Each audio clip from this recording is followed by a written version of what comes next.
इसके बारे में लेटेस्ट अपडेट ये है कि Devendra Fadnavis is most likely to take over the charge of the chief minister. इस पे भाजपा आला कमान में सहमति है।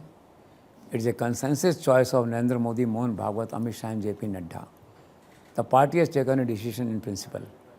अब सवाल ये है कि जो दूसरे घटक दल हैं, खास करके शिंदे हैं, जैसे अजीत कुमार तो पहले समर्थन कर चुके हैं, शिंदे की बात है, उनकी सहमति लेने की बात है इसमें जो है कि इसके लिए तैयार हैं।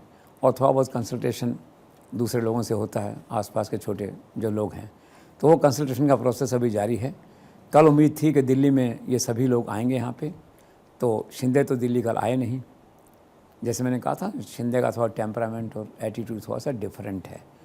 और फडणवीस यहाँ पे आए, ओम बिरला की शादी में भाग लेके चले गए। अलबत्ता उस शादी में वो एक स्टार कैंपेनर की तरह वहाँ पे थे, सब लोग दौड़े उनकी तरफ, ऑटोग्राफ लिए लोगों ने। और मैं कह सकता हूँ कि जनरल जो चॉइस है, जनरल कंसेंसस है, जो मैंने कल भी कहा था, जो पब्लिक का मैंडेट है वहाँ महाराष्ट्र में, वो इस समय फडणवीस के लिए है। और आला कमान की इस बात की तारीफ़ की जानी चाहिए कि उन्होंने पब्लिक मैंडेट को ऑनर करने का मन बना लिया है और एक तरह से स्टैंड ले लिया है ऑलमोस्ट कि चीफ मिनिस्टर तो यही होंगे। अब शिंदे कल आए नहीं, तो उनके लड़के कल यहाँ पे थे, तो उसमें कुछ लोगों से बातचीत हुई, तो उनका है भी इस बारे में अभी कोई अंतिम फैसला हुआ नहीं है, उनका ऐसा मानना है। और अमित शाह से अनौपचारिक कल किसी ने पूछा, तो उन्होंने कहा भी ultimately numbers matter in democracy, let's see.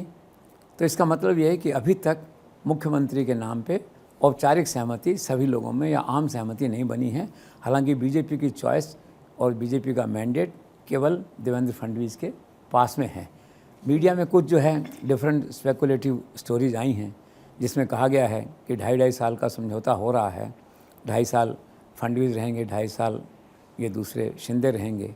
और उससे पहले जो है अभी शिंदे और अजीत कुमार दोनों डेप्यूटी CM होंगे और हर पार्टी के अनुपात के हिसाब से उनको मंत्रिमंडल में रिप्रेजेंटेशन उनको मिल जाएगा। लेकिन ये अनकन्फर्म रिपोर्ट्स हैं और अथेंटिक स्थिति ये है कि BJP has endorse this Fadnavis name. अब केवल बाकी लोगों की सहमति लेनी है, 1-2 दिन में सहमति हो सकती है। और वैसे मैंने कहा था, भाजपा आला कमान, अमित शाह, ये लोग जल्दी में नहीं हैं, इसलिए बहुत संभव है कि शपथ टल जाए कुछ दिन और फिर ये शपथ 2 या 3 तारीख को भी हो सकती है। लेट्स सी, अभी कई दिन बाकी हैं, इसमें क्या डेवलपमेंट होता है। लेकिन अब डेवलपमेंट की ज़्यादा गुंजाइश नहीं है ना, कि नंबर्स भाजपा के साथ हैं। आप देखिए 132 थे, 137 हो गए हैं, अगले 4 दिन में कुछ लोग और आ जाएंगे। कहीं ऐसा नहीं हो कि ये लोग भाजपा को मजबूर कर दें कि ठीक है हम तो बाहर से समर्थन देंगे, और समर्थन की ज़रूरत नहीं पड़ेगी। 145 कर लें, इनको 7-8 की कमी है, कुछ लोग आ जाएंगे, जुड़ जाएंगे। तो अब जो स्पेकुलेशन इस बात को लेके है कि भाजपा खुद अपने स्तर पे ही सरकार बना लेती है या एक मॉरल जेस्चर दिखाते हैं। उन लोगों को जो जेस्चर दिया है वो लोग स्वीकार करते हैं कि नहीं उसको, और अगर वो स्वीकार नहीं करते हैं तो then BJP can form government at its own strength. This is to be seen. लेकिन ज़्यादा संभावना इस बात की है कि अमित शाह का जो फाइनल एक डंडा चलता है वो चलेगा, सब मान जाएंगे और फिर देवेंद्र फडणवीस की शपथ हो जाएगी, ऐसा मुझे लगता है। जी सर।